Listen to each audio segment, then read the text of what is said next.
আমাৰ অসমৰ মাটি আগ্ৰাখনৰ পৰা বন্ধ কৰক।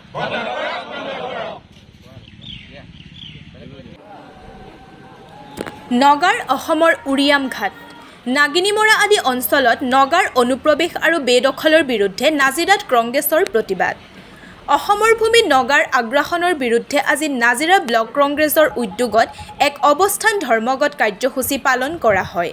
নাজিৰা গান্ধী ময়দানত অনুষ্ঠিত হোৱা এই প্ৰতিবাদী কাৰ্যসূচীত বিধানসভাৰ বিৰোধী দলৰ দলপতি তথা নাজিৰা সমষ্টিৰ বিধায়ক দেৱব্ৰত শইকীয়া, শিৱসাগৰ জিলা কংগ্ৰেছ কমিটিৰ সভাপতি অজয় কুমাৰ গগৈৰ লগতে আন বহু সংখ্যক দলীয় নেতাকৰ্মী উপস্থিত থাকে। অসম চৰকাৰে নগাৰ আগ্ৰাসনৰ ৰোধৰ বাবে কোনো ব্যৱস্থা গ্ৰহণ নকৰাত চৰকাৰৰ বিৰোধী শ্লোগানেৰে উত্তাল হৈ পৰে নাজিৰাৰ গান্ধী ময়দান।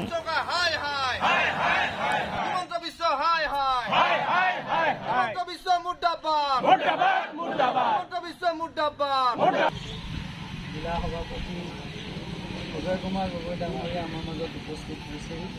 সেয়েহে আমি তেখেতক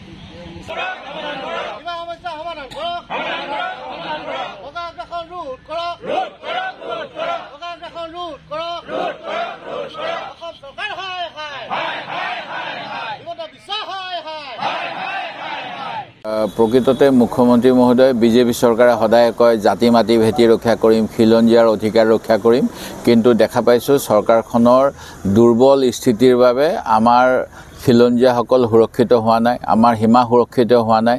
তাৰ উদাহৰণ মই যোৱাকালিৰ গোলাঘাটৰ ঘটনাটো জনাব বিচাৰোঁ। গোলাঘাট জিলাত তেখেতসকলে ক'লে যে অসমৰ মাটিত বহুত সন্দেহযুক্ত নাগৰিকে বসবাস কৰি আছে আৰু এই বুলি কৈ এছাম ভাৰতীয় নাগৰিকক তাৰ পৰা উচ্ছেদ কৰা হ'ল। ঠিক আছে, সেইখিনি মোৰ আপত্তি নাই যদি ফৰেষ্টৰ মাটিত বহি আছিলে।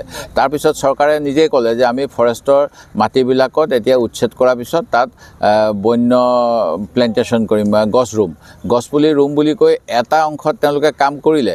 যেতিয়া দ্বিতীয় অংশত কাম কৰিবলৈ গ'ল তেতিয়া দেখা পোৱা গ'ল নাগালেণ্ডৰ প্ৰশাসনে নগা ৰাইজৰ সহযোগত তাত কাম কাজ কৰাত বাধা দিলে আৰু যোৱাকালি সেই কাম নকৰি ঘূৰি আহিলে। প্ৰথম কথা। দ্বিতীয় কথা, 1 নম্বৰ চেতিয়া গাঁও, 2 নম্বৰ চেতিয়া গাঁও, বিদ্যাপুৰ আদি অঞ্চলত যিসকল লোক বসতি কৰি আছিল সেই অঞ্চলৰ লোকসকলকো নগালেণ্ডৰ ৰাইজে বা প্ৰশাসনৰ সহযোগত ৰাইজে কৈছে সেইবিলাক আমাৰ মাটি, আমি তাৰ পৰা খাজনা লওঁ। আৰু এই কথাবিলাকে অসম চৰকাৰৰ আমাৰ নিজৰ যে সীমান্ত সুৰক্ষা কৰাত তেওঁলোকৰ কোনো ধৰণৰ মতলব নাই, মাত্ৰ বাতৰি কাকতৰ চমক আৰু মুখ্যমন্ত্ৰীয়ে প্ৰেছৰ আগত দম্ভালি মৰা কথা কৈ যেন তেওঁহে জাতি ৰক্ষা কৰিবলৈ বিজেপি দলটো আগবাঢ়ি আহিলে।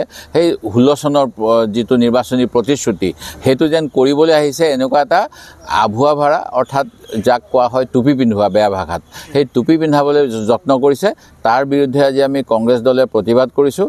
কাৰণ যদিহে যোৱা সময়ছোৱাত অসম মেঘালয়, অসম নাগালেণ্ড এই গোটেইবিলাক সীমান্ত সমস্যা আমি বুজাবুজিৰে সমাধান কৰিম বুলি কৈছিল, কাৰণ দিল্লীত বিজেপি চৰকাৰ আৰু উত্তৰ পূৰ্বাঞ্চলৰ কেইখন ৰাজ্যত বিজেপি চৰকাৰ অথবা বিজেপি সমৰ্থিত চৰকাৰ, কিন্তু তাৰ পিছতো কিয় অসমৰ মাটি ৰক্ষা কৰিব পৰা নাই অসমৰ মুখ্যমন্ত্ৰীয়ে? যোৱাকালি তেওঁ কেবিনেট বৈঠক গ্ৰহণ কৰিলে, তাত কিয় তেওঁ ক'ব নোৱাৰিলে যে আমাৰ সীমা নগাক সোমাব নিদিওঁ, আগ্ৰাসন বন্ধ কৰিম, খিলঞ্জীয়াক তাত আমি নিৰাপত্তা দিম? এইবিলাক নকৈ পেলাই তেখেতে ক'ত বন্ধুক দিব বিচাৰিছে? বন্ধুক দিব বিচাৰিছে ধুবুৰীত, বৰপেটাত, মানকাছাৰত, বন্ধুক দিব বিচাৰিছে মৰিগাঁৱত। তাত কৈছে যে বোলে তাত অসমীয়া মানুহ জীয়াই থাকিব লগা হ'লে বন্ধুক ল'বই লাগিব। তাত কি বিদেশী আছে নেকি? যদি বিদেশী আছে, আমাৰ দাবী অসম চুক্তি অনুসৰি অসমৰ পৰা বিদেশী বহিষ্কাৰ কৰিব লাগিব, অসম বিদেশী মুক্ত কৰিব লাগিব, অসম বাংলাদেশী মুক্ত কৰিব লাগিব। বাংলাদেশীৰ অসমত স্থান নাই, কাৰণ 71 চনত আমাৰ নেত্ৰী ইন্দিৰা গান্ধীয়ে বাংলাদেশৰ জন্ম দিলে আৰু তাৰপিছত বাংলাদেশ এখন স্বাধীন দেশ। আৰু যদিহে কোনোবা বৰ্তমান সময়ত বাংলাদেশত যি বেয়া পৰিস্থিতি হৈছে, শৰণাৰ্থী হৈ আহিব লগা হৈছে, কোনোবা হিন্দু মানুহ হওক বা অন্য ধৰ্মৰ মানুহ, তেখেতসকলক অসমৰ বাহিৰত জাগা দিয়ক, কাৰণ অসম চুক্তিখন অসমত বসবাস কৰা সকলোৱে মানি লৈছিল। আৰু এই ক্ষেত্ৰত কংগ্ৰেছ দলৰ এটা ডাঙৰ ভূমিকা আছিল।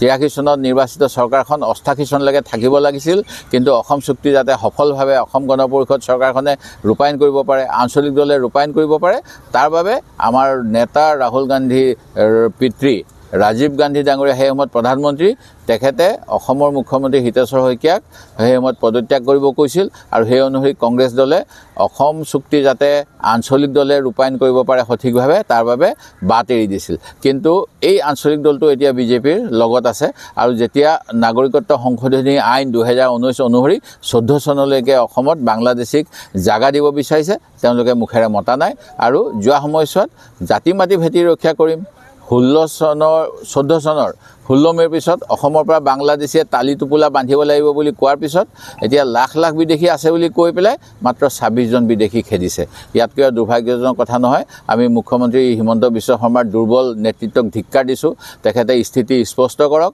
তেখেতে এনেকৈ আমাৰ অসমৰ মাটিবিলাক এৰি দিবনে কি কৰিব তেখেতে সাৰেণ্ডাৰ কৰিব নেকি নিজৰ ৰাজনৈতিক দলটোৰ স্বাৰ্থৰ বাবে যাতে তেওঁ মেঘালয়ৰ বা নাগালেণ্ড মিজোৰামৰ যেতিয়া আমাৰ 6জনকৈ আৰক্ষী হত্যা হৈছিল মিজো আৰক্ষীয়ে যেতিয়া আমাক গুলিয়াই মাৰিছিল সেইখিনি সময়ত তেখেতে কি কৈছিল যে দৰকাৰ হ'লে মই নলবাৰীলৈকে এৰি দিম এনেকুৱা কথা অসমৰ মুখ্যমন্ত্ৰীৰ মুখত শোভা পায় নেকি সেই গতিকে আমি ইয়াৰ প্ৰতিবাদ কৰিছোঁ আৰু তেখেতে যিবিলাক এতিয়া সংঘৰ্ষ লগোৱা কথা কৈ থাকে অচিনাকি মানুহ কিবা সন্দেহযুক্ত এইবিলাক কোনো সাংবিধানিক ভাষা নহয় সাংবিধানিক কথা নহয় সংবিধান অনুসৰি কাম কৰক বিদেশীমুক্ত অসম দিয়ক আৰু অসমীয়া মানুহ খিলঞ্জীয়া মানুহক ৰক্ষা কৰক এই দাবী লৈ আমি আজি ইয়াত চৰকাৰৰ বিৰুদ্ধে অৱস্থান কৰিছোঁ